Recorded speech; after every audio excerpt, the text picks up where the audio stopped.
오늘 본문인 사도행전 5장 1절부터 11절을 보면 아나니아와 삽비라가 나옵니다. 이들은 사람들에게 좋은 평판을 얻기 위한 목적으로 모든 소유를 팔아 헌금한 것처럼 교회를 속이려고 했습니다. 그러나 베드로는 아나니아와 삽비라가 거짓말하고 있다는 사실을 영적으로 이미 꿰뚫고 있었습니다. 그리고 그들을 책망하며 무서운 심판의 말을 선고하죠. 베드로의 말이 떨어지자마자 그들은 즉각 그 자리에서 하나님의 심판을 받고 죽게 됩니다. 여기서 이런 생각이 듭니다. 비록 아나니아와 삽비라가 죄를 짓고 하나님 앞에서 잘못한 것은 맞지만 그래도 그렇지 이걸 가지고 하나님이 이렇게 무섭게 심판해야 될 이유가 있나? 이런 의문이 듭니다. 도대체 왜 이들은 이렇게 극단적인 하나님의 심판을 받았을까요?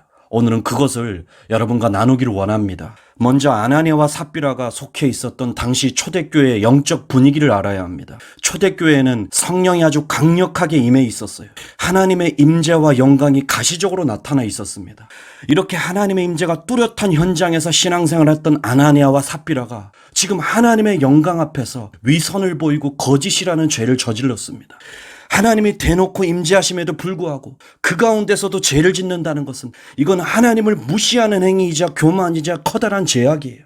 이런 자는 당연히 하나님이 심판하시는 겁니다. 하나님의 영광이 강하게 나타났음에도 불구하고 그걸 보고도 악을 행한다. 그 사람은 무서운 심판을 받게 되는 것입니다. 출애굽한 이스라엘 백성도 동일한 경우예요. 그들은 애굽과 광야에서 하나님의 영광과 기적을 두 눈으로 보았습니다. 하나님이 실제로 역사하시는 그 현장에서 그들은 하나님의 임재와 능력과 존재를 체험했어요. 그런데 그렇게 하나님의 영광을 두 눈으로 보고도 그들은 10번이나 하나님을 시험하고 거역하고 불순종했어요.